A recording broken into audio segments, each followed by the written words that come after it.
Dynamics. वालेकुम सलाम।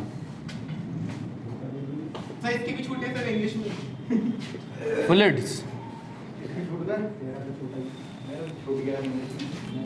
किसे कहते हैं? फ्लूइड्स बच्चों, लिक्विड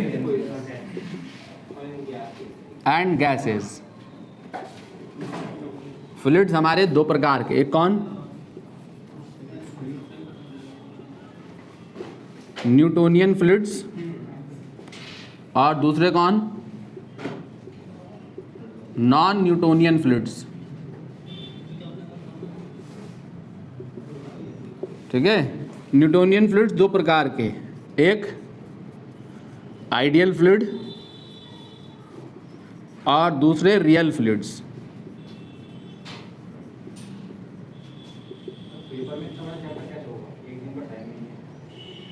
ठीक है, और जो आइडियल फ्लूइड हैं वो कौन है?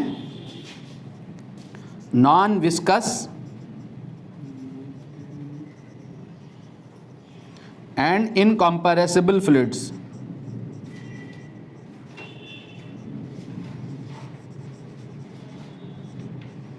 Are called ideal fluids.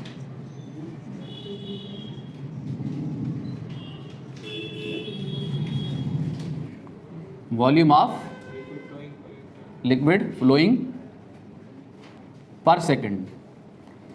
किसी भी क्रॉस सेक्शन से जो volume of the liquid flow कर रहा है पर सेकंड, उसे क्या कहते हैं? रेट ऑफ फ्लो कहते हैं। इसको हम यहाँ डिनोट करेंगे रेट ऑफ फ्लो को क्यू से। किससे डिनोट करेंगे? क्यू से। मान लो अगर बच्चों ये कोई ट्यूब है, ये कोई ट्यूब है, ठीक है, इसमें लिक्विड का फ्लो है। तो अगर मैंने इस ट्यूब का ये क्रॉस सेक्शन कंसिडर कर लिया, ये क्रॉस सेक्शन एरिया ले लिया ए, ये क्रॉस सेक्शन एरिया ए है और इसमें लिक्विड का फ्लो है, ऐसे लिक्विड ऐसे फ्लो कर रहा है। ठीक है, यहाँ पे इस क्रॉस सेक्शन पे लिक्विड की जो वेलोसिटी है वो v है, यहाँ पर लिक्विड की वेलोसिटी v2 है। यहाँ पे ये लिक्विड एंटर कर रहा है कितनी वेलोसिटी से? यहाँ पे लिक्विड की वेलोसिटी कितनी है? v1 है। क्रॉस सेक्शन पे डिपेंड करती है लिक्विड की वेलोसिटी। ठीक है, ट्यूब में ऐसे लिक्विड कंटिन्यूस फ्लो में है। ठीक है, तो इस क्रॉस सेक्शन से टी टाइम में, जो dt टाइम में v इज इक्वल टू क्या होता है? dx upon dt। ठीक है, dx अपॉन dt। तो dt टाइम में इस क्रॉस सेक्शन से कितना लिक्विड डिस्टेंस ट्रैवल कर जाएगा? ये जो क्रॉस सेक्शन एरिया है, इस क्रॉस सेक्शन एरिया से dt टाइम में कितना लिक्विड चला जाएगा? ये cross section area dt is very small interval of time में ये लिक्विड कितना चला? dx चला यहाँ से यहाँ। तो ये वॉल्यूम ऑफ द लिक्विड कितना होगा? अगर ये क्रॉस सेक्शन एरिया a है तो ये कितना होगा? a dx। लिक्विड को यहाँ से यहाँ चलने में कितना टाइम लगा? dt टाइम लगा। तो a dx is the volume of the liquid flowing through this cross section in time dt। तो volume of the liquid flowing per second क्या होगा? a dx upon dt। आ जाओ जल्दी आ जाओ, ये होगा volume of the liquid flowing per second a dx upon dt। ठीक है, is equal to this is the rate of flow, और dx अपॉन dt क्या होगा? बोलो, velocity av। Volume of the liquid क्या होगा? Velocity av। ठीक है, तो कोई किसी भी क्रॉस सेक्शन पे, ठीक है, किसी भी क्रॉस सेक्शन एरिया पे अगर हमें वेलोसिटी पता है तो volume of the liquid flowing per second through that cross section area जो है वो कितना होगा? av। ठीक है, इतना metre cube per second, unit क्या होगी इसकी? Metre cube per second. इतना मीटर क्यूब पर सेकंड इस क्रॉस सेक्शन एरिया से लिक्विड पास कर रहा है। समझ में आया मेरी बात? एक बार और सुन लो। ये मैंने क्रॉस सेक्शन ले लिया, ये वाला ए, ये ट्यूब है। ठीक है, ट्यूब में लिक्विड फ्लो कर रहा है। ठीक है, तो ये क्रॉस सेक्शन एरिया कंसिडर कर लिया मैंने ए। तो मान लिया कि इस ए क्रॉस सेक्शन एरिया से dt टाइम में लिक्विड कितना डिस्टेंस ट्रैवल करता है? dx। ये निकाल लिया मैंने यहाँ पे। ठीक है, तो ये लिक्विड सिलेंडर मिलेगा ना आपको? कितना होगा इसका ये वॉल्यूम? कितना volume of the liquid pass कर जाएगा ये है? इस क्रॉस सेक्शन से कितना वॉल्यूम पास कर जाएगा? a dx। कितने टाइम में? dt टाइम में। ठीक है, तो ये क्या हो जाएगा? a dx upon dt, volume of the liquid flowing per second through this cross section area. dx upon dt क्या है? Velocity of flow. तो q is equal to av is the rate of flow, volume of the liquid flowing per second through this cross section of the tube. तो ये volume per second आ गया। ठीक, अगर मैं मास निकालना चाहता हूँ, मास फ्लोइंग पर सेकंड, तो मास फ्लोइंग पर सेकंड निकालने के लिए क्या करूँगा? मास फ्लोइंग पर सेकंड, वॉल्यूम को अगर हम डेंसिटी से मल्टीप्लाई करते हैं तो मास मिल जाता है। बोलो, है mass flowing per second dm upon dt is equal to क्या हो जाएगा? ये क्या है? Volume flowing per second. Volume into density क्या होता है? मास। तो rho a v is the rho a v is the क्या kg पर सेकेंड, इतना kg ऑफ लिक्विड, इतना kg of liquid per second is crossing through this cross section of the tube, rho a v. ठीक है, ये volume per second है, इसको density से multiply कर दिया तो क्या हो गया, mass flowing per second through this cross section of the tube. एक बार और समझा दूं, सुनो मेरी बात ध्यान से। इस क्रॉस सेक्शन एरिया से जो लिक्विड की वेलोसिटी है इस क्रॉस सेक्शन पे वो कितनी है, v है। ठीक है, मैंने बहुत छोटा सा इंटरवल ऑफ टाइम कंसिडर कर लिया dt, तो dt टाइम में ये लिक्विड कुछ डिस्टेंस ट्रैवल कर जाएगा। ठीक है, तो dt टाइम में कितना डिस्टेंस ट्रैवल कर गया लिक्विड, मान लिया dx, तो ये लिक्विड जो है यहाँ से यहाँ ट्रैवल कर गया, तो इतना वॉल्यूम पास कर जाएगा इस क्रॉस सेक्शन से dt टाइम में। इसका मतलब ये होगा, ये तो मतलब होगा dt टाइम में इतना वॉल्यूम पास कर गया, ये वॉल्यूम कितना होगा a dx। तो इस क्रॉस सेक्शन से पास होने वाला जो वॉल्यूम है dt टाइम में वो कितना है, a dx है। तो वॉल्यूम फ्लोइंग पर सेकंड कितना हो जाएगा, a dx अपॉन dt, और dx अपॉन dt क्या होगा, वेलोसिटी av। तो av क्या हो गया, इस क्रॉस सेक्शन एरिया से पास होने वाला जो वॉल्यूम है लिक्विड का एवरी सेकंड वो कितना है, av है। ठीक है, किस कोई क्रॉस सेक्शन एरिया हमें पता है, उस क्रॉस सेक्शन पे वेलोसिटी पता है, तो av क्या हो जाएगा, volume of the liquid passing through this cross section area of the tube. ठीक है, नाउ मुझे ये वॉल्यूम निकल आया इतना मीटर क्यूब पर सेकंड। अब मैंने मास निकालना है, mass crossing per second through this cross section, तो dm अपॉन dt निकालना है, mass rate of flow of mass through this cross section. तो वॉल्यूम पर सेकंड ये पता है, वॉल्यूम पर सेकंड को डेंसिटी से मल्टीप्लाई कर दो, ये rho is the density of the liquid, तो रो ए वी क्या हो गया। ठीक है, mass of the liquid passing through this cross section of the tube, rho a v. इस क्रॉस सेक्शन से कितना मास पास कर रहा है, रो a1 v1, a1 इसका क्रॉस सेक्शन एरिया, इस क्रॉस सेक्शन से कितना पास कर रहा है, कितना मास पास कर रहा है, रो a2 v2। ठीक है, now equation of continuity, equation of continuity.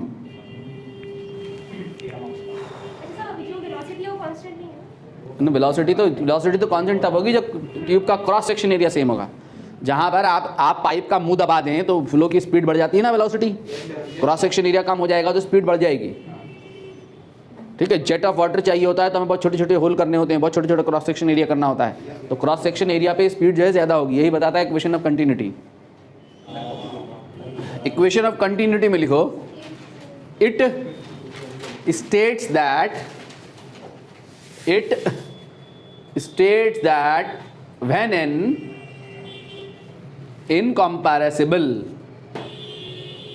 incomparable and non-viscous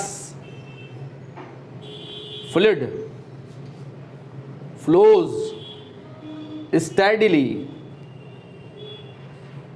through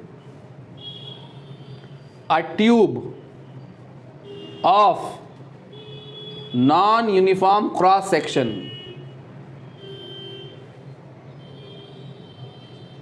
then the product of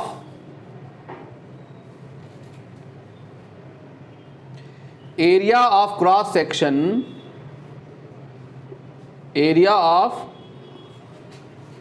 section and velocity of flow remains constant.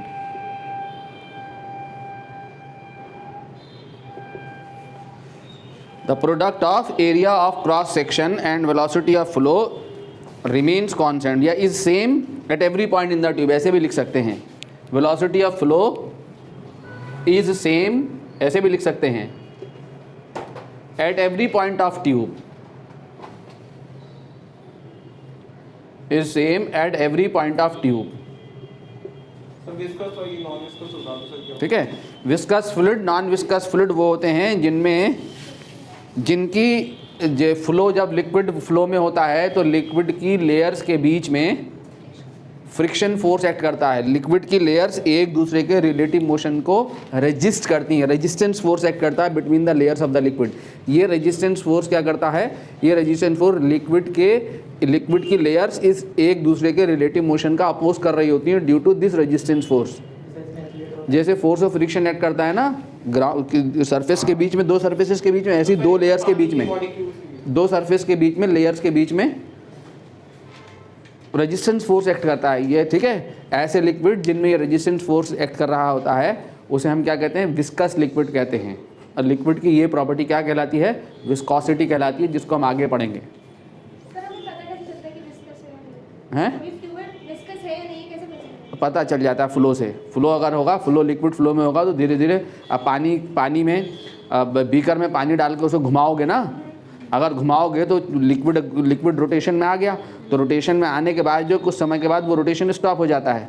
तो this mean that between the layers of the liquid क्या हो रहा है, backward dragging force act कर रहा है, जो layers के रिलेटिव मोशन को स्टॉप करने की कोशिश कर रहा है। अदरवाइज क्या होगा, कभी भी फ्लो स्टॉप नहीं होगा।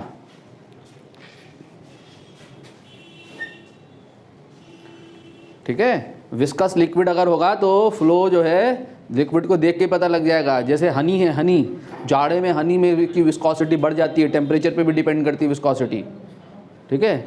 और अगर उसी को गर्म कर दिया जाए तो विस्कोसिटी कम हो जाएगी, फ्लो बढ़ जाएगा, उसमें ज़्यादा फ्री फ्लो हो रहा होगा। फ्लो को देख के पता लग जाएगा लिक्विड के कि कहाँ ज़्यादा विस्कोसिटी है, कहाँ कम है, ठीक है। तो क्या कहता है इक्वेशन ऑफ कंटिन्यूटी बच्चों, ये इसके बाद ये वाला फिगर बनाएंगे। देखो ये वाला, ये मिटा दूँ, रेट ऑफ फ्लो। तो देखो क्या कहता है इक्वेशन ऑफ कंटिन्यूटी, ये फिगर बन जाएगा इसके नीचे यही सेम फिगर बनेगा, ठीक है। ये बनने के बाद देखो, अगर ये वाला क्रॉस सेक्शन एरिया A1 है और ये वाला क्रॉस सेक्शन एरिया A2 है, ठीक है ना। मेरी बात सुन लो ध्यान से। इस क्रॉस सेक्शन एरिया से जो लिक्विड पास कर रहा है वो कितना है, कितना लिक्विड, कितना केजी लिक्विड पर सेकंड पास कर रहा है इस क्रॉस सेक्शन एरिया से, रो A1V1, ठीक है। और इस क्रॉस सेक्शन एरिया पे जो लिक्विड एंटर किया वो कितना किया, रो A1V1, और यहाँ से कितना लिक्विड लीव कर रहा है, रो A2V2, रो A2V2।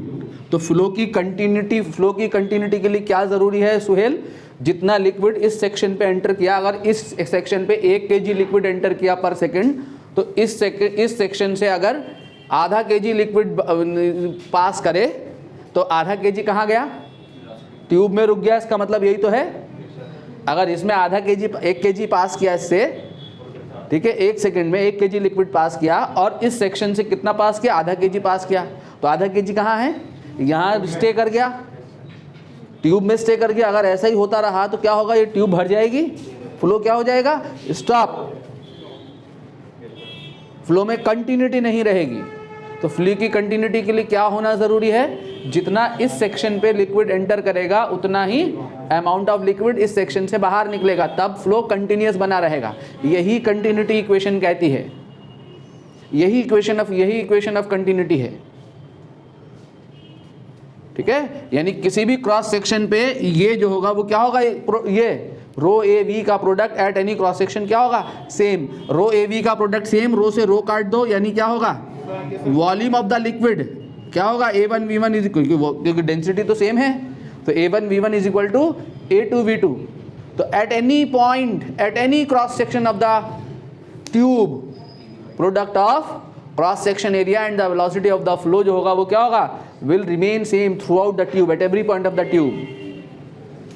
ये प्रोडक्ट सेम होगा, अदरवाइज फ्लो क्या हो जाएगा, स्टॉप हो जाएगा, ठीक है। इसका मतलब AV इज इक्वल टू क्या बच्चों, constant. AV is equal to क्या होगा, कांस्टेंट, ठीक है।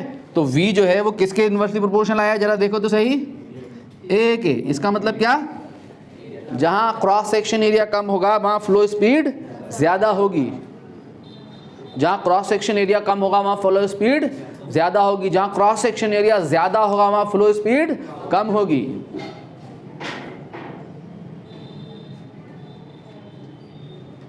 ठीक है, तो यहां पे देखो क्रॉस सेक्शन एरिया ज्यादा है, तो यहाँ V1 क्या होगा, कम होगा, यहाँ पे V2 ज्यादा होगा, ज्यादा स्पीड से लिक्विड पास करेगा या कम स्पीड से लिक्विड पास करेगा इस क्रॉस सेक्शन से, यही कंटिन्यूटी है। नाउ एनर्जीज ऑफ फ्लूइड,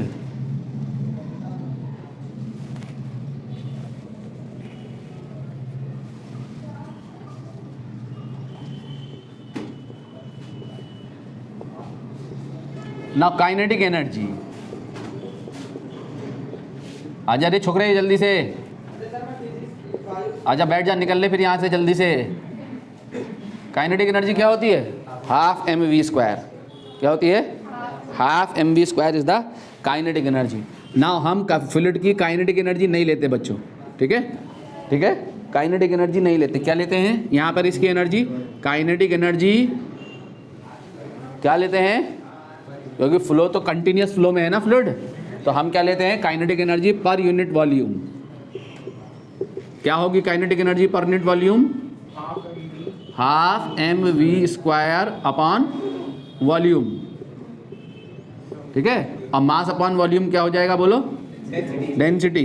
तो kinetic energy per unit volume होगी, kinetic energy per unit volume is equal to half rho v square. Rho क्या है यहाँ? डेंसिटी है।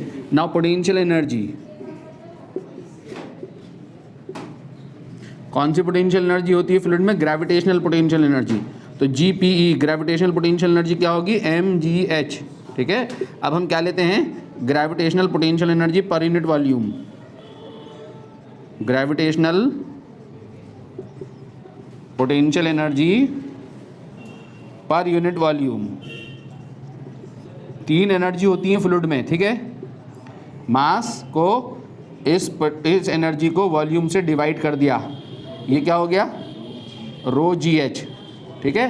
फ्लूइड में तीन एनर्जी होती हैं, kinetic energy per unit volume और potential energy per unit volume, और तीसरा होता है pressure energy per unit volume. Pressure की वजह से भी तो होती है एनर्जी फ्लूइड में, ठीक है। अरे प्रेशर एनर्जी कितनी खतरनाक होती है यार फ्लूइड में, हैं?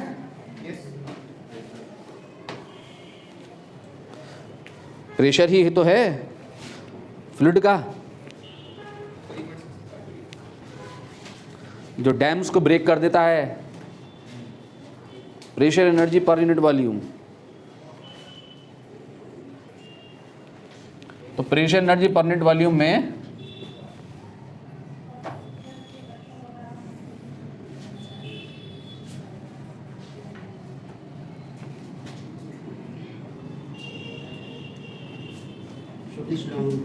वालेकुम छोकरे,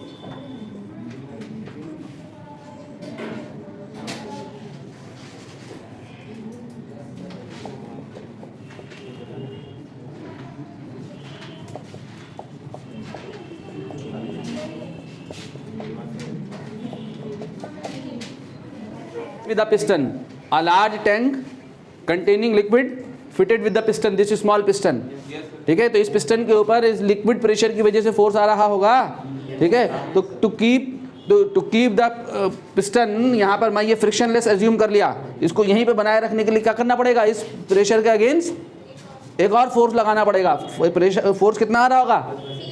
प्रेशर इनटू एरिया। एरिया क्या है? ए क्या है किसका? Area of cross section of the piston, ठीक है। तो कोई भी एनर्जी क्या चीज होती है? वर्क डन होती है, ठीक है। तो इस प्रेशर के अगेंस्ट मैंने क्या किया है कि इस लिक्विड को पुश किया है इनसाइड द पिस्टन। पिस्टन है यार, इनिशियल पोजीशन पिस्टन की, फाइनल पोजीशन। कितना मूवमेंट दिया है पिस्टन को? DL। तो DL मूवमेंट देने के लिए विदाउट एक्सेलरेशन मूवमेंट दे रहा हूं, तो विदाउट एक्सेलरेशन मूवमेंट देने के लिए कितना फोर्स लगाना पड़ेगा? इस फोर्स के जस्ट अपोजिट इतना ही फोर्स लगाना पड़ेगा इधर से, ठीक है। तो जब पिस्टन यहां से यहां मूव करेगा तो कितना volume of the liquid pushed होगा inside the tank? A into DL।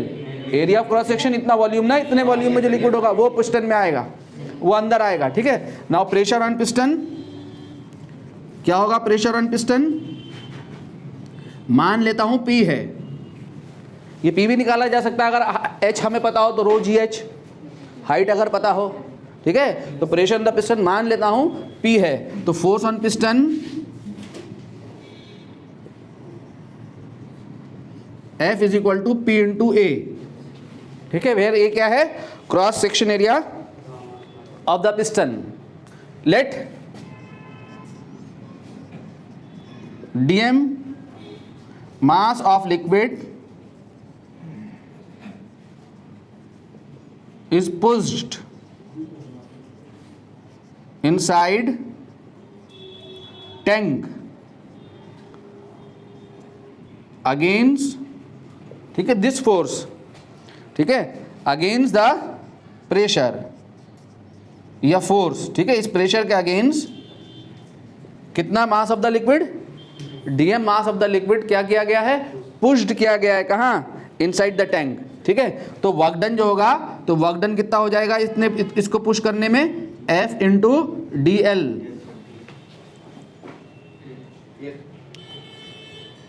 ठीक है। ये वाला डीएम मास को पुश करने में, इतने वॉल्यूम में जो लिक्विड था उसको अंदर पुश करने में कितना वर्क डन करना पड़ेगा, force into displacement of the piston. Force रख दो, फोर्स कितना है बोलो, P into a into d l, और ये A इंटू डी एल क्या हो गया, volume of the liquid, volume of the liquid, तो क्या हो गया, P into d v. This work done is stored, this work done is stored in dV volume of water. कितने volume को push किया है, dV वॉल्यूम को push करने में वर्क डन है, तो इसी वॉल्यूम में ये वर्क डन स्टोर हो जाएगा। dV volume of water, dV volume of liquid not water, in the form of क्या, कौन सी energy, pressure energy. Pressure energy के प्रेशर के अगेंस्ट जो वर्क डन किया है, प्रेशर के अगेंस्ट जो वर्क डन किया है लिक्विड को इनसाइड पुश करने में, वो वर्क डन जो है लॉस नहीं हो रहा, बिकॉज हमने इसको क्या कंसिडर किया है, फ्रिक्शनलेस पिस्टन कंसिडर किया है, कोई एनर्जी के लॉसेस नहीं हो रहे हैं, वो वर्क डन क्या होगा, स्टोर हो जाएगा इस डीवी वॉल्यूम में, किस फॉर्म में, प्रेशर एनर्जी की फॉर्म में, ठीक। अब हम निकाल ले क्या, नाउ प्रेशर एनर्जी सब पर यूनिट वॉल्यूम निकाल रहे ना हम, तो pressure energy per unit volume क्या हो जाएगी, pressure energy per unit volume क्या हो जाएगी, dW अपॉन dV, ये हो जाएगी pressure energy per unit volume is equal to P, ठीक है। तो pressure energy per unit volume numerically किसके इक्वल होती है, प्रेशर के इक्वल होती है, here P is the pressure, ठीक है। तो pressure energy per unit volume is numerically equal to the pressure.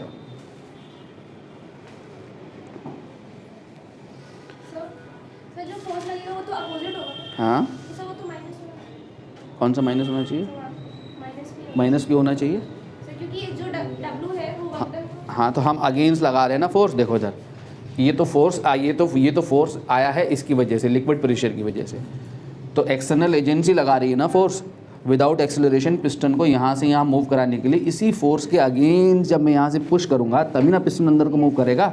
मैं पिस्टन को यहाँ से यहाँ मूव करने में पुश कर रहा हूँ इनसाइड द लिक्विड टैंक, इसके लिए वर्क डन नहीं निकालना, इसके लिए वर्क डन निकालूंगा, ठीक है, इस फोर्स के लिए work done by this force निकालूंगा तो नेगेटिव आएगा, मैं निकाल रहा हूँ work done against this force. तो अगेंस्ट फोर्स निकालने के लिए एक्सटर्नल एजेंसी ने फोर्स लगाया है, एक्सटर्नल अगेंस्ट लिखा हुआ देखो यहाँ, against the pressure, against the pressure हम इसको पुश कर रहे हैं इनसाइड, तो इधर से इक्वल एंड अपोजिट फोर्स लगा रहे हैं, ठीक है। इस फोर्स के लिए वर्क डन नहीं निकाल रहा है, इसके अपोजिट फोर्स के लिए वर्क डन निकाला है,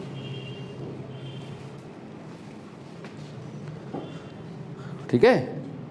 तीनों एनर्जी हो गई, लिखो बर्न, कितनी एनर्जी है लिक्विड की, तीन, कौन कौन सी, kinetic energy per unit volume half rho v square, दूसरी potential energy per unit volume rho g h, तीसरी pressure energy per unit volume P,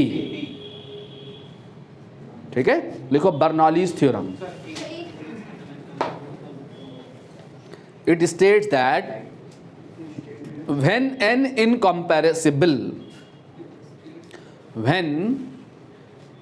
incompressible and non-viscous fluid,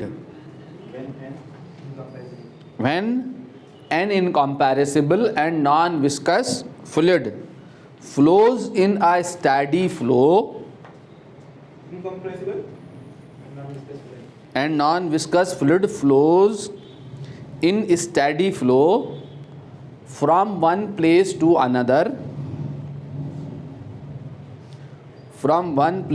another, then at every point of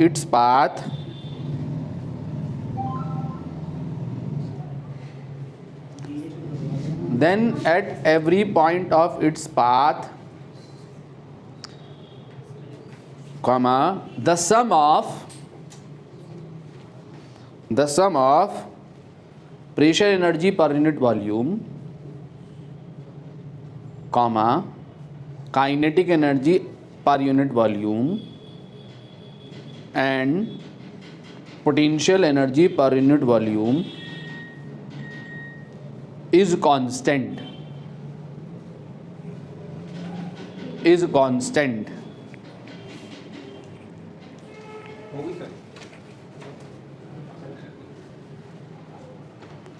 ठीक है। Pressure energy per unit volume comma kinetic energy per unit volume, pressure energy per unit volume comma kinetic energy per unit volume and potential energy per unit volume. 3 energy पड़ी ना, तीनों को एक एक करके लिख लो। इज कांस्टेंट, ठीक है। ये आपका जो है वो बर्नौली थ्योरम है, यानी किसी भी लिक्विड में, फ्लोइंग लिक्विड में अगर वो स्टडी फ्लो में है तो pressure energy per unit volume P plus kinetic energy per unit volume plus तीनों एनर्जी का सम जो है वो क्या बना रहता है, कांस्टेंट। ये बर्नौली थ्योरम है। मतलब क्या है कि अगर एक एनर्जी घटेगी तो दूसरी बढ़ जाएगी, अगर काइनेटिक एनर्जी घट गई तो पोटेंशियल और प्रेशर बढ़ जाएंगे, उतना ही बढ़ जाएंगी। तीनों का सम क्या बना, इंडिविजुअली चेंज होंगी बट तीनों का सम क्या बना रहेगा, सेम बना रहेगा। ये कहती है बर्नौली थ्योरम। इसका प्रूफ देख रहे हैं हम।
यहाँ पे ये देखो, ये क्रॉस सेक्शन एरिया ट्यूब पे, यहाँ पे क्रॉस सेक्शन एरिया कितना है, V1 है।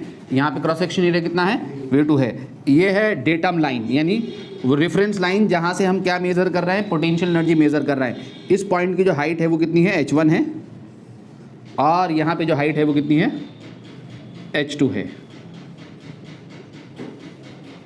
यहाँ पे GPE 0 है, यानी ये रेफरेंस है हमारा, ठीक है। डेटम लाइन कहते हैं इसे।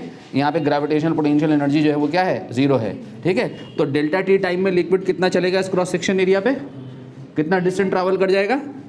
डेल्टा टी टाइम में जो लिक्विड ट्रैवल कर जाएगा कितना चल जाएगा, डिस्टेंस, कितना डिस्प्लेसमेंट होगा लिक्विड का, velocity into time. Delta t time में जो डिस्प्लेसमेंट होगा कितना होगा, V1 इंटू डेल्टा टी, इतना होगा ना डिस्प्लेसमेंट, बोलो यार। और इतने ही समय में, इतने सेम समय में इस सेक्शन पे कितना डिस्प्लेसमेंट है लिक्विड का, V2 इंटू डेल्टा टी। ये जो डिस्प्लेसमेंट है ये कितना है, V2 इंटू डेल्टा टी, ठीक है। तो बाय इक्वेशन ऑफ कंटिन्यूटी कितना वॉल्यूम पास कर रहा है डेल्टा टी टाइम में यहाँ से है। तो इक्वेशन ऑफ कंटिन्यूटी नोट करो, इसे फिगर बनाओ।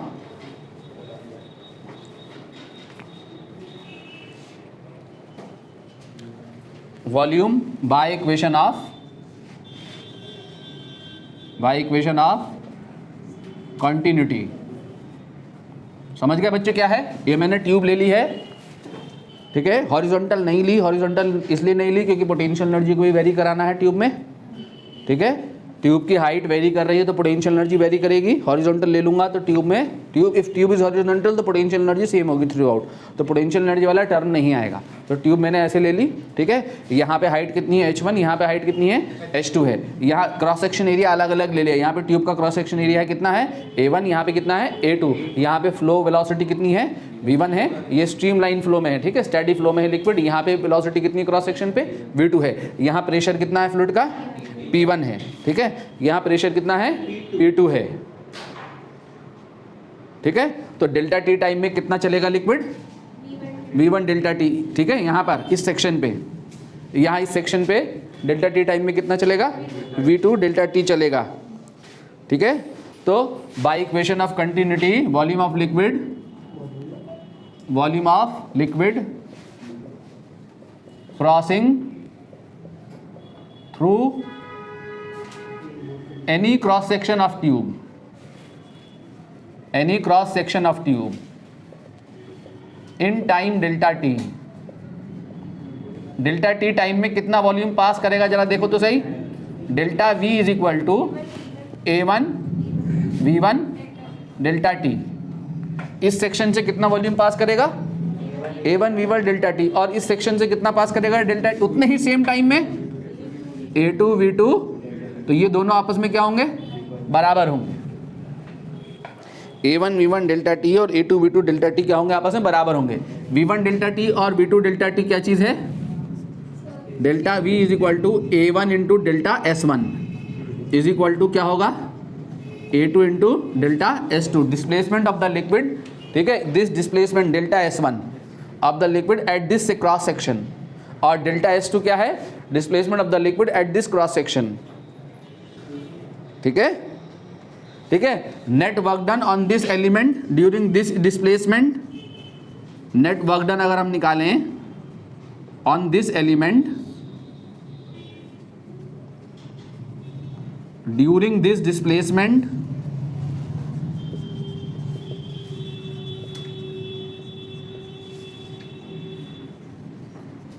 Delta W is equal to F1 delta S1 minus F2 delta S2, force into displacement,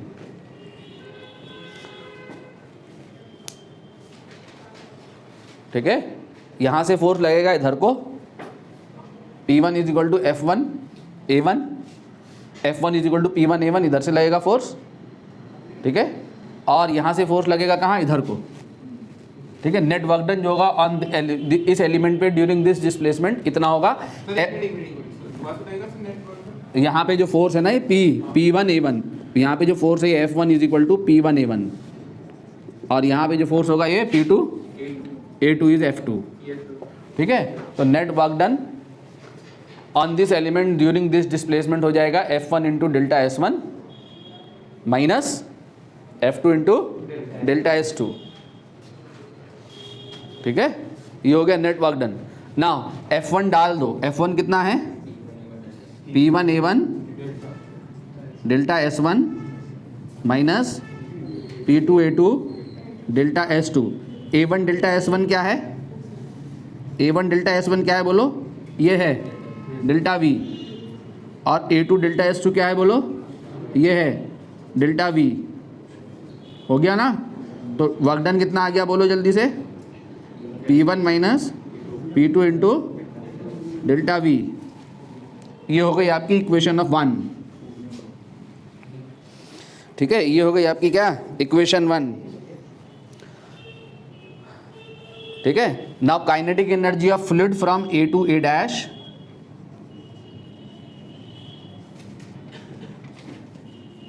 from A to A dash, A से A डैश में काइनेटिक एनर्जी कितनी है फ्लूइड की, K E of the fluid A to A dash, KE1 कितनी है बोलो, half, क्या यहाँ पे काइनेटिक एनर्जी A डैश में काइनेटिक एनर्जी कितनी है फ्लूइड की, half mv square, half mv square होती है ना काइनेटिक एनर्जी, ठीक है। m कितना है यहाँ, रो इंटू डेल्टा V, ठीक है। तो kinetic energy of this fluid A to A dash जो है वो कितनी है, हाफ रो वी स्क्वायर क्या हो गई, kinetic energy per unit volume into delta v. बोलो, kinetic energy per unit volume into delta v हो गई ना, ठीक है। डेल्टा वी से क्यों आया फिर? हाफ रो वी स्क्वायर क्या चीज़ है, sir half rho v square फिर kinetic energy. Kinetic energy per unit, kinetic energy क्या होगी, half into delta m into v square. Delta m क्या होगा, sir mass of this element, ठीक है। मास कितना है ए से ए डैश में रो वी है, रो इंटू ये वॉल्यूम है, ये वॉल्यूम कितना निकाल रखा तुमने, इतना निकाल रखा डेल्टा वी। Yes sir. तो मास क्या होता है, डेंसिटी इंटू वॉल्यूम। तो काइनेटिक एनर्जी कितनी हो गई, बोलो, half rho v square into delta v हो गई ना, यस सर। ठीक है। नाउ काइनेटिक एनर्जी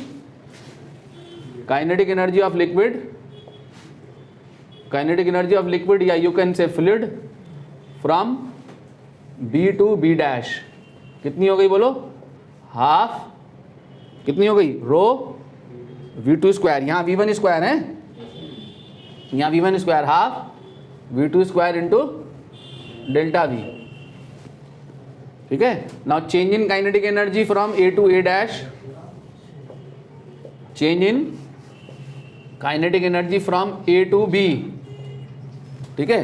देखो ए से बी पे काइनेटिक एनर्जी में जो चेंज आया वो कितना आ गया है, ए से बी पे पहुंचने में काइनेटिक एनर्जी में चेंज कितना हो गया, delta K E is equal to half rho we two square into delta we minus half rho V one square into delta V, ठीक है। तो चेंज इन काइनेटिक एनर्जी क्या आ गई, बोलो, half rho we two square minus half rho V one square into delta we. ये हो गई आपकी इक्वेशन नंबर 2, ठीक है। अब हम निकाल लें पोटेंशियल एनर्जी, ठीक है। पोटेंशियल एनर्जी फ्रॉम, सर अकेली सर 5 मार्क्स की तो सर ये आ जाएगी सर प्रूफ करने के लिए। अरे कुछ नहीं है यार, इसमें दो ही तो बातें हैं। ए टू ए डैश, देखो ए टू ए डैश में पोटेंशियल एनर्जी कितनी हो गई, कितनी हो गई, रो जी एच क्या हो गई, पोटेंशियल एनर्जी हो गई, यस सर। ठीक है, पर यूनिट वॉल्यूम। और ए डैश में वॉल्यूम कितना है, delta v, rho into volume, density into volume क्या हो गया, मास हो गया, एम जी एच हो गई पोटेंशियल एनर्जी, ठीक है। Now potential energy from, potential energy from B to B dash कितनी हो गई, rho g h two into delta v. Now change in potential energy निकाल लो, change in potential energy from A to B, A से लेके B तक potential energy में change कितना हो गया, देखो, डेल्टा पोटेंशियल एनर्जी क्या दिखा दूं, पीई या डेल्टा यू कह सकते हो, delta U is equal to कितना हो गया, rho g h two into delta we minus rho g h one into delta v. तो यहाँ से कॉमन ले लो, rho g h two minus rho g h one into क्या, delta we. ये क्या आ गया, पोटेंशियल एनर्जी में चेंज आ गया। ये हो गई आपकी इक्वेशन नंबर 3, ठीक है। देखो आप प्रूफ हो गया, आपने क्या करना है, वर्क डन निकालना है on this element from A to B. पहले कंटिन्यूटी इक्वेशन लगा के ये वॉल्यूम निकाल लेना है डेल्टा वी, फिर वर्क डन निकालना है, फिर ए से बी में पोटेंशियल एनर्जी में चेंज निकालना है, ए से बी में काइनेटिक एनर्जी में चेंज निकालना है, फिर कंजर्वेशन ऑफ एनर्जी लगा देना है कि ये work done is equal to, यही वर्क डन क्या होगा, कैसे किस फॉर्म में अपीयर होगा, change in potential energy and change in kinetic energy की फॉर्म में। कंजर्वेशन ऑफ एनर्जी लगा दो। अब आप क्या करेंगे, अब आप लगा दें अप्लाई कंजर्वेशन ऑफ एनर्जी। जो वर्क डन ही एनर्जी की फॉर्म में अपीयर होगा, ठीक है। क्या कि work done on this element is equal to change in kinetic energy plus change in potential energy. Work done क्या निकाला है आपने, इक्वेशन 1 2 3 से रख दो। इक्वेशन 1 से वर्क डन रखो, यहाँ क्या निकाला आपने, P1 minus P2 into delta we equation 2 से काइनेटिक एनर्जी में चेंज रखो, क्या निकाला आपने? Half rho v2 square minus half row v1 square into delta we. और काइनेटिक एनर्जी में चेंज क्या निकाला आपने? रो जी H2 minus rho ji H1 into delta we. देखो इधर, अब ये डेल्टा वी क्या हो गया? देखो दोनों कैंसिल हो गया, कैंसिल, ठीक है। अब P1 इधर से ये माइनस वाला टर्म इधर आके क्या हो गया? प्लस हाफ रो v1 स्क्वायर, ये वाला माइनस वाला टर्म इधर आके क्या हो गया? Rho ji H1 is equal to ये P2 को उधर जाके क्या हो गया? प्लस यहाँ से क्या आया? ये हाफ रो v2 स्क्वायर, यहाँ से क्या आया? ये प्लस रो जी H2, ठीक है। तो P plus half rho v square plus rho G H is equal to क्या? कांस्टेंट। दोनों सेक्शन पे तीनों एनर्जी का सम इक्वल है, यानी तीनों एनर्जी का sum at any point in the tube जो है वो क्या बना रहेगा? कांस्टेंट बना रहेगा, ठीक है। If tube is horizontal, if tube is horizontal, सुनो मेरी बात ध्यान से, ये बहुत इंपॉर्टेंट पॉइंट है, याद रखना। इसी पे बहुत सारे न्यूमेरिकल, बहुत सारा कॉन्सेप्ट आएगा। अगर ट्यूब हॉरिजॉन्टल है तो H1 इज इक्वल टू क्या होगा? H2। तो इसका मतलब क्या बनेगी Bernoulli equation? P plus half rho v square is equal to constant, ठीक है। बर्नौली इक्वेशन ये हो जाएगी। अगर हॉरिजॉन्टल ट्यूब होगी तो ये लगेगी Bernoulli equation, P plus half rho v square is equal to constant, यानी P इज इक्वल टू क्या होगा? बोलो, constant minus half rho v square. क्या मतलब है इस बात का? है इफ v कांस्टेंट कैसे बढ़ेगा यार? कांस्टेंट तो वही रहेगा, कांस्टेंट तो कांस्टेंट है। इफ v इज मोर तो क्या होगा? Comma p is less and vice versa, ठीक है। कांस्टेंट की जो भी पर्टिकुलर वैल्यू होगी वो किसी पर्टिकुलर लिक्विड के लिए फिक्स होगी। अगर फ्लो स्पीड बढ़ गई तो प्रेशर क्या होगा? तो फ्लो स्पीड बढ़ गई तो ये बढ़ जाएगा, ये बढ़ गया। और कांस्टेंट माइनस ज्यादा क्या हो जाएगा? प्रेशर कम हो जाएगा। फ्लो स्पीड घट गई, फ्लूइड फ्लो कम हो गया तो प्रेशर बढ़ जाएगा। समझ गए मेरी बात को? इसका बहुत ज्यादा एप्लीकेशन मिलेगा आपको इस बात का।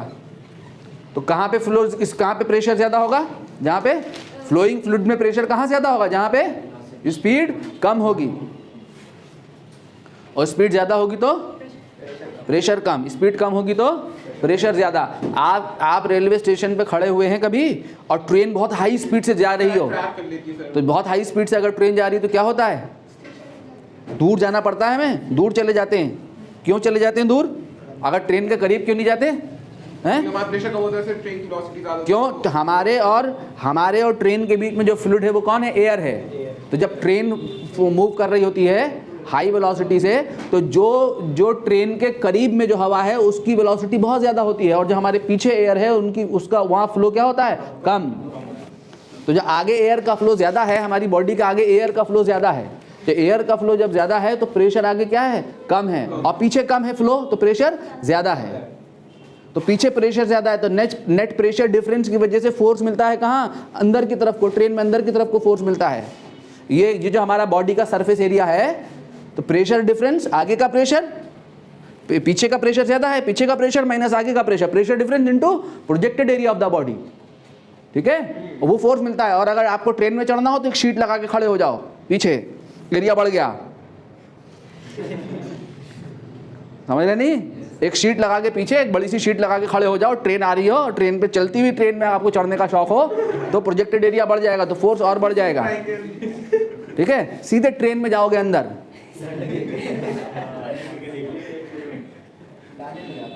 तो ऐसे बर्नौली के बहुत सारे एप्लीकेशन हैं। Blowing of roof during storm, क्यों? तो क्यों उड़ जाती हैं? छतें उड़ जाती है ना जब तो तूफान आता है, तो क्यों उड़ जाती हैं? क्योंकि ऊपर से हवा पास करती है जब तूफान आता है बहुत हाई स्पीड से। जब हाई स्पीड से एयर पास करती है तो क्या होता है? ऊपर प्रेशर कम हो जाता है, और नीचे प्रेशर कितना होता है? एटमॉस्फेरिक अंदर, यहाँ छत पे प्रेशर एटमॉस्फेरिक के अंदर, क्योंकि अंदर तो फ्लो नहीं है एयर का, खिड़की दरवाजे बंद होंगे, ऊपर फ्लो बहुत ज्यादा है एयर का, तो प्रेशर कम हो गया, नीचे प्रेशर ज्यादा है, तो नेट प्रेशर डिफरेंस की वजह से फोर्स मिलता है कहाँ, अपवर्ड डायरेक्शन में, और ये अपवर्ड फोर्स क्या करता है, रूफ को उड़ा के ले जाता है। बर्नौली का एप्लीकेशन है। हार्ट अटैक भी बर्नौली का एप्लीकेशन है। सर हार्ट अटैक वो भी बर्नौली की वजह से आता है, बर्नौली थ्योरम लगती है वहाँ भी हैं। तो जब हमारी आर्टरीज का जो cross section area blood flow कर रहा होता है, तो वहाँ पे चर्बी जमने की वजह से जब क्रॉस सेक्शन एरिया कम हो गया, तो इक्वेशन ऑफ कंटिन्यूटी लगाओ। तो इक्वेशन ऑफ कंटिन्यूटी क्या कहती है, V is inversely proportional to A। तो क्रॉस सेक्शन एरिया कम होगा तो फ्लो स्पीड ज़्यादा होगी, और जब फ्लो स्पीड ज़्यादा होगी तो बर्नौली क्या कहती है, प्रेशर कम होगा। तो अंदर प्रेशर कम हो जाता है इनसाइड, जब आर्टरीज का जो है क्रॉस सेक्शन एरिया कम होने की वजह से ब्लड का फ्लो स्पीड बढ़ जाती है। जब ब्लड की फ्लो स्पीड बढ़ गई तो अंदर प्रेशर कम हो गया, बाहर प्रेशर ज़्यादा हो गया, तो उसकी वजह से ये दबती है, और जब दबती है तो और क्रॉस सेक्शन एरिया कम होता है, और क्रॉस सेक्शन एरिया कम करने के लिए हार्ट को और पंप करना पड़ता है उसको खोलने के लिए, तो ब्लड बहुत और ज़्यादा हाई स्पीड से फ्लो करता है, और हार्ट के ऊपर एक्सपोनेंशियल इफेक्ट आना शुरू करता है, हार्ट थकना शुरू करता है, वहाँ से पंप करना पड़ता है ब्लड को, हार्ट को, समझे। क्रॉस सेक्शन एरिया और कम होता चला गया, फ्लो स्पीड बढ़ेगी ब्लड की, क्रॉस सेक्शन एरिया जैसे कम होगा फ्लो स्पीड बढ़ेगी, प्रेशर और डिक्रीज कर जाएगा, बाहर का प्रेशर बढ़ जाएगा, वो फिर दबेगी। जब हार्ट में इतनी ताकत नहीं बची रह जाती कि इसको ओपन कर सके वो प्रेशर, बाहरी प्रेशर को हार्ट ज़्यादा पंप करके, हार्ट के ऊपर प्रेशर आता है, एक्स्ट्रा प्रेशर आता है, वो एक्स्ट्रा प्रेशर हार्ट डाल के बाहरी प्रेशर को कंपनसेट करने के लिए इसको खोलता है। जब हार्ट में इतनी ताकत नहीं बची रह जाती तो ये बंद हो गई भाई साहब, बाहर वाला प्रेशर ज़्यादा हो गया, हार्ट इसे ओपन नहीं कर पा रहा है ताकि ब्लड का फ्लो बन जाए, वही हार्ट अटैक है। समझे। एटोमाइजर देखा होगा आपने, एटोमाइजर नाई की दुकान पे वो जो स्प्रे जाता है, स्प्रे, वो भी बर्नौली का एप्लीकेशन है। सर क्या एटोमाइजर बालों पे जो स्प्रे होता है, बाल कटवाता है जब, तो वो जब उससे हाथ से उसको दबाता है ना स्प्रे के, उसके हैंडल को ऐसे पुश करता है, तो वहाँ से एयर के फ्लो को एयर पास करता है बहुत हाई स्पीड से, एयर का फ्लो हो रहा होता है, और नीचे जो उसकी ट्यूब नीचे पानी में होती है वहाँ पे फ्लो नहीं होता, फ्लो स्पीड ट्यूब ऐसी होती है, देखो इधर एटोमाइजर की ट्यूब ऐसी होती है, ऐसे पानी में होती है ना ट्यूब, यहाँ पे ऐसे ट्यूब होती है, ऐसा होता है एटोमाइजर, यहाँ से स्प्रे होता है। तो यहाँ पे हैंडल को जब वो पुश करता है, पहले यहाँ पे वो होता था, बलून होता था एटोमाइजर में, यहाँ पे बलून होता था ऐसे। मैं ये वाला पुराना वाला एटोमाइजर तो बना दूँ, ये देखो, ये साहब आपका एटोमाइजर हो गया, ये हो गया आपका एटोमाइजर, ये डूबा हुआ है पानी में, पुराने ज़माने का एटोमाइजर, ठीक है। इस बलून को यहाँ से दबाएंगे तो क्या होगा, यहाँ से दबाने से यहाँ से एयर का फ्लो होगा, यहाँ से एयर पास करेगी हाई वेलोसिटी से। जब हाई वेलोसिटी से एयर पास करेगी तो यहाँ पे प्रेशर कम हो जाएगा, यहाँ पे प्रेशर ज़्यादा होगा। नेट प्रेशर डिफरेंस की वजह से यहाँ पे लिक्विड को अपवर्ड डायरेक्शन में फोर्स मिलेगा, वो अपवर्ड फोर्स इसको लेके जाएगा ऊपर को, लिक्विड को, और ये लिक्विड स्प्रे हो जाएगा। ये भी बर्नौली का एप्लीकेशन है। स्विंगिंग ऑफ अ बॉल जो स्विंग करती है क्रिकेट में, जिसे मैग्नस इफेक्ट कहते हैं, वो भी बर्नौली का एप्लीकेशन है। तो मैग्नेस इफेक्ट भी है इसमें आगे चैप्टर, ठीक है। Dynamic lift of aeroplane wing, वो भी बर्नौली का एप्लीकेशन है। Dynamic lift of aeroplane wing क्या है बच्चों, सुन लो मेरी बात ध्यान से, कि एरोप्लेन का डिज़ाइन कुछ इस तरीके का होता है, इसे एरोडायनेमिक डिज़ाइन कहते हैं। क्या कहते हैं, एरोडायनेमिक डिज़ाइन। जब रनवे पे दौड़ता है प्लेन, तो रनवे पे दौड़ने की वजह से एयर का फ्लो इस तरीके से बनता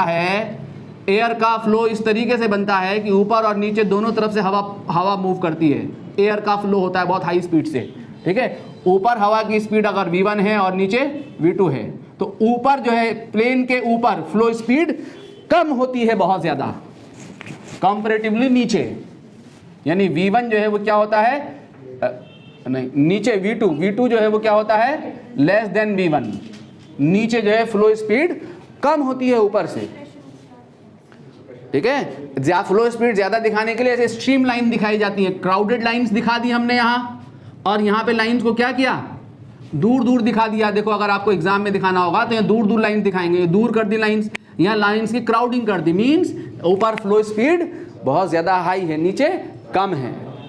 जब फ्लो स्पीड ज़्यादा है तो नीचे जहाँ जहाँ फ्लो कम होगा वहाँ प्रेशर ज़्यादा होगा, तो नीचे प्रेशर कम ऊपर ज़्यादा, तो नेट प्रेशर डिफरेंस इनटू क्या, तो upward dynamic lift of aeroplane मिल जाएगा। क्या मिल जाएगा, force on the aeroplane wing is the pressure difference into projected area of both wings. दो विंग होते हैं ना, projected area of both wings.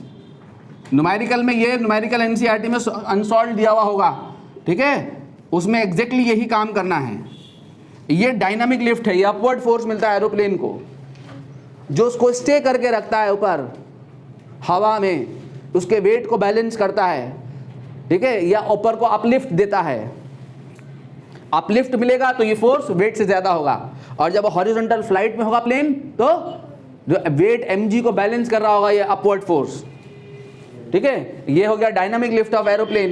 ये बहुत इंपॉर्टेंट एप्लीकेशन होगा न्यूमेरिकल पॉइंट ऑफ व्यू से। तो इतने सारे मैंने एप्लीकेशन आपको बर्नौली थ्योरम को बता दिए, ठीक है। मैम आ गई हैं, एक चीज़ और आपको बता दूं मैं, ठीक है, फिर आपकी केमिस्ट्री क्लास हो जाएगी। हो गया, ये बना लिया डायनामिक लिफ्ट एरोप्लेन? अरे बना लो यार, जल्दी बना लो यार।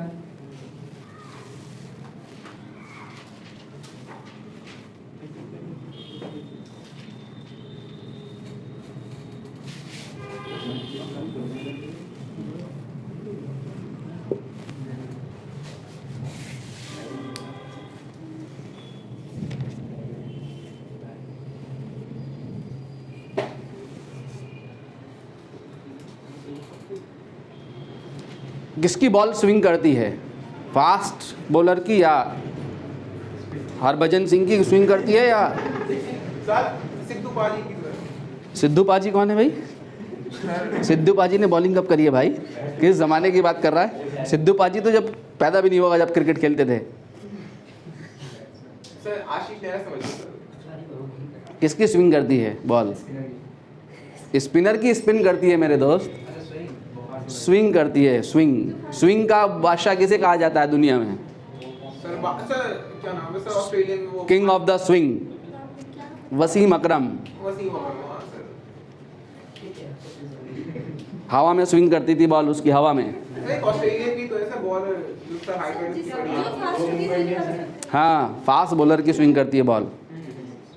और जब मॉइस्चर होता है, एयर ड्रैग होता है, कभी ऑस्ट्रेलिया, इंग्लैंड और साउथ अफ्रीका, उन कंडीशंस में जब इंडियंस टीम, ये हमारे जो कॉन्टिनेंट है ये वाला, इंडिया, बांग्लादेश, पाकिस्तानी टीम जाती है तो उनका बंडल बन जाता है। देखा होगा ना आपने जाड़े में, अगर वहाँ मैच हो रहा हो तो,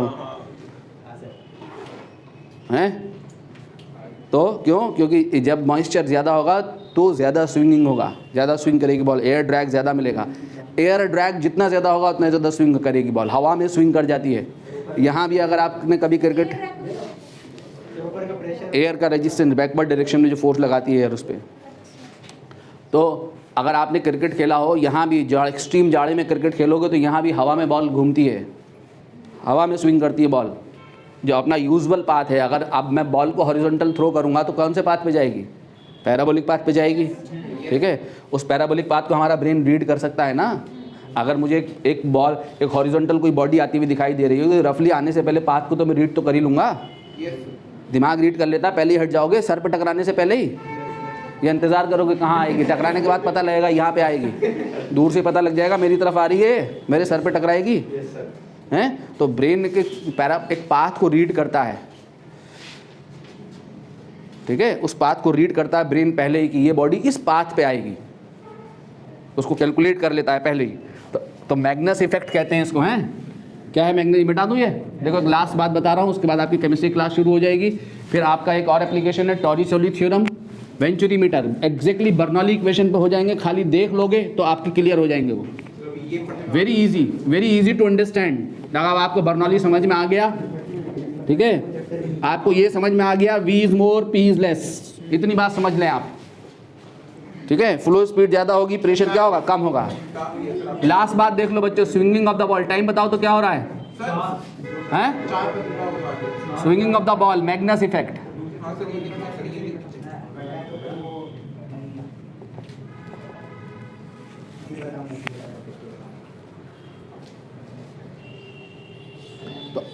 तो लिखो when one side of the ball is made smoother bye rubbing. आपने क्रिकेटर को देखा होगा कि बॉल को घिसता रहता है अपने कपड़ों से, सफ़ेद कपड़े उसके रेड हो जाते हैं टेस्ट मैच में, ठीक है। तो कौन सा वाला क्रिकेटर ज़्यादा रब करता है? जब फास्ट बॉलर घिसता रहता है बॉल को, तो वो उसे क्या करना होता है, एक साइड को स्मूथ करना होता है, एक को रब करना होता है। कभी कभी जो है बॉल के साथ छेड़खानी भी की जाती है, बैन भी, टेम्परिंग कहते हैं, ठीक है। तो पेप्सी का क्राउन लेके घिस देते हैं, देखा कोई कैमरे से पकड़ लिया। तो अभी जो है वो जो स्टीव स्मिथ और डेविड वार्नर पे 1 साल का बैन भी लगा है, ठीक है। क्यों होता है? इसी स्विंग की वजह से। When one side of the ball, तो क्रिकेट में जो अलाउड है, इतना अलाउड है कि आप जो है अपना सलाइवा लगाकर उसको बॉल को घिस के या कपड़ों से घिस के एक साइड स्मूथ कर सकते हैं, इतना अलाउड है। वो भी कोरोना की वजह से वो भी ख़त्म हो गया, ठीक है। When one side of the ball is made smoother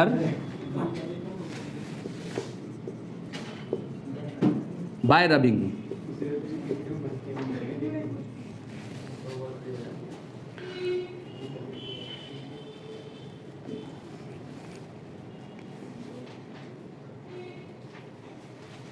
It experience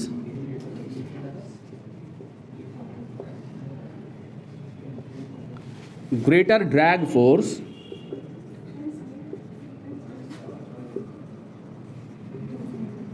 by air.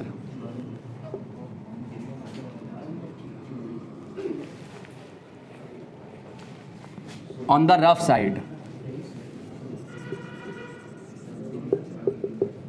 Sir वो स्विंग किस तरफ होती है? जिस तरफ ज़्यादा डब हुई है या फिर जिस तरफ बिल्कुल परफेक्ट है? कैसा? ये लिख जो लिखा रहा हूँ बोर्ड पे, सब समझा रहा हूँ, एग्जाम में लिखवाएगा इसलिए लिख रहा हूँ, लिखो इसको।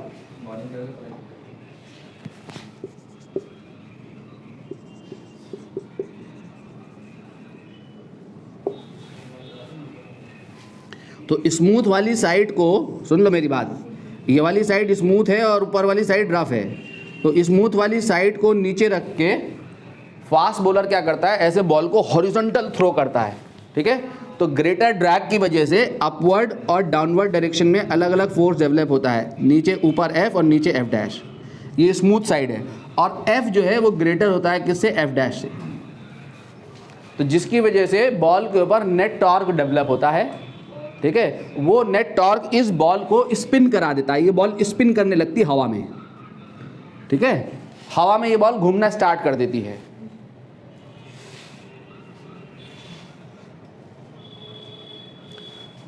When such a ball is thrown horizontally with large speed, when such a ball is thrown horizontally with large speed, comma, क्या होता है जब इस बॉल को लार्ज स्पीड से थ्रो करते हैं? It deviates from its usual parabolic path. Brain जिस पाथ को रीड कर रहा होता है उस रास्ते से डेविएट करके किसी और रास्ते पे चली जाती है, और ब्रेन जिस रास्ते को रीड करेगा बल्लेबाज जो है उसी रास्ते पे अपना बल्ला लेके जाएगा, और बॉल जो होगी बल्ले के नीचे से निकल के विकेटों में घुस गई, या पैड पे टकरा गई, या साइड हो गई, इस बल्ले की एज लग के जो है हाथों में चली गई, ठीक है।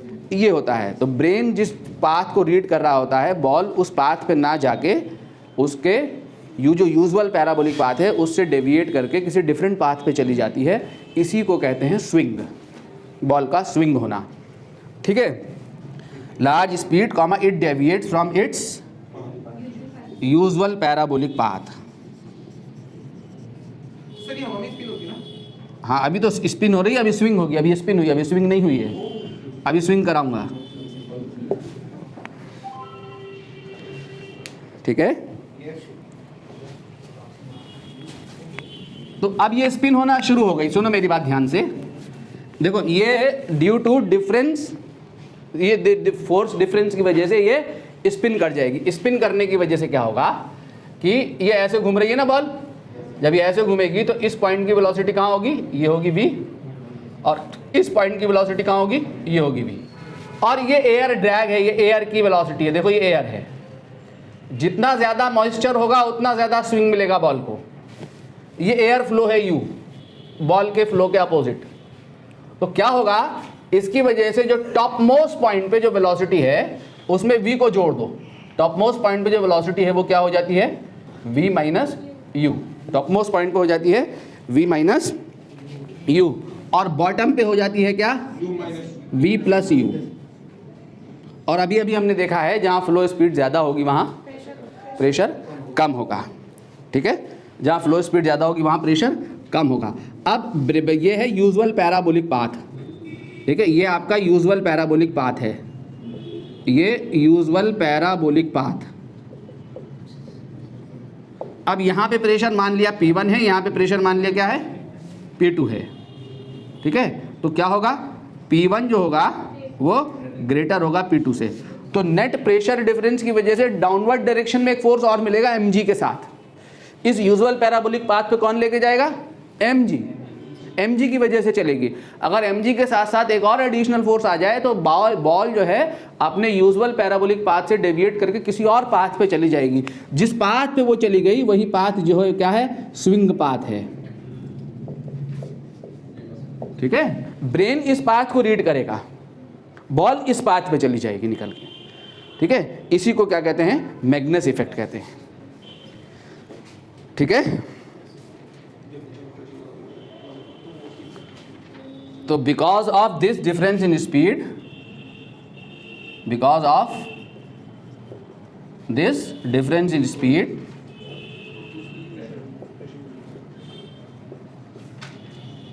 the net pressure difference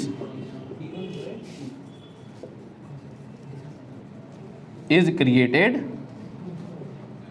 and ball deviates from its usual parabolic path। ये आपका मैग्नस इफेक्ट है। ठीक है, अब आप टॉरिसेली अब कर लीजिएगा अगर आप कर सकते हैं तो। ठीक है, बर्नौली का एप्लीकेशन है, बहुत सीधा साधा सा एप्लीकेशन।